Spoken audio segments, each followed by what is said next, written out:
That's a major question on lots of people's minds. How did we get a patriarchy, and why is it that the major religions coming out of the Fertile Crescent area are patriarchal in nature? And there are multiple answers to this that may be right. We don't know for sure because we just don't have enough evidence to make a complete answer. We can only speculate. But here's in general what people believe to be the case. The first thing to understand is survivorship bias, because all different sorts of religions can start in all different kinds of areas, but the ones that remain and propagate over time tend to be patriarchal in nature.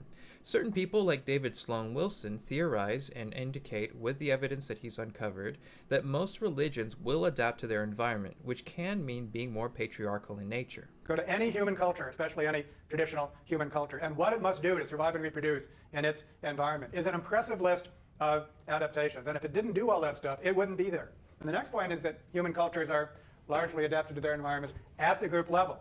Why at the group level? It's because most of what people do requires coordination and cooperation. This is certainly true for physical activities, so everything from childcare to foraging to warfare, all done in groups. That's common. Another preface that I want to make is that just because a religion survives or propagates, it doesn't necessarily make it valid. In that Islam is not the most valid religion because it has survived and propagated in Saudi Arabia, just as much as Christianity is not necessarily the most valid religion because it has survived and propagated so well in Europe and the United States.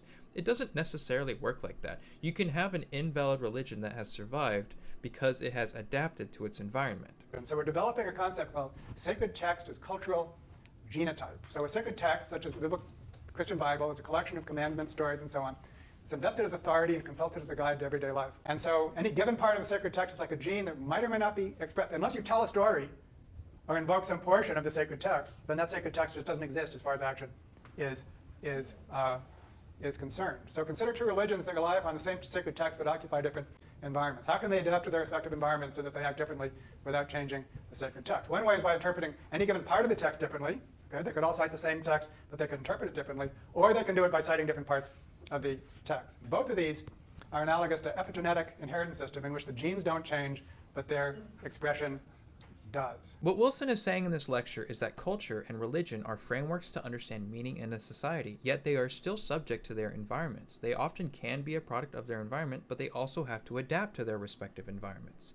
Even if you have a religion that is ostensibly egalitarian, if the religion needs to survive by favoring patriarchy, it can and often is selectively interpreted to favor patriarchy in order to perpetuate itself. Going back to patriarchy, when you have hunter-gatherer societies, they tend not to trend towards patriarchy nor matriarchy. They have a wide, diverse array of different beliefs.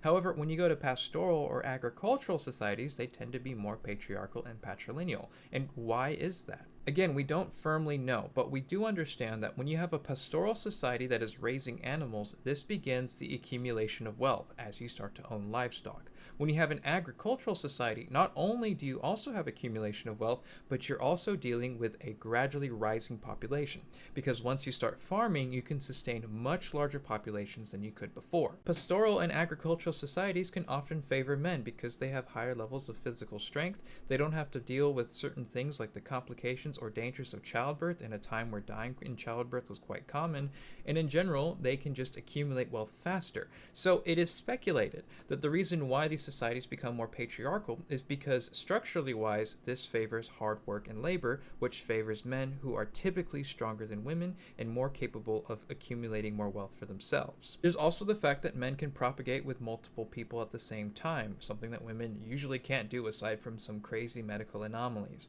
But in general, this is where you have the problem of inheritance. Who receives someone's assets when they die? And so this creates things such as the practice of marriage, where you are making a public declaration that all of your assets are going to go to the children of this specific person when you die. These patriarchal societies were the dominant emerging societies of this part of the world in this time, and the reasons for that are unclear. We are still trying to figure that out. But in general, from people such as David Sloan Wilson, the understanding is that patriarchal societies emerged from these areas because they were more likely to survive and they were more likely to dominate.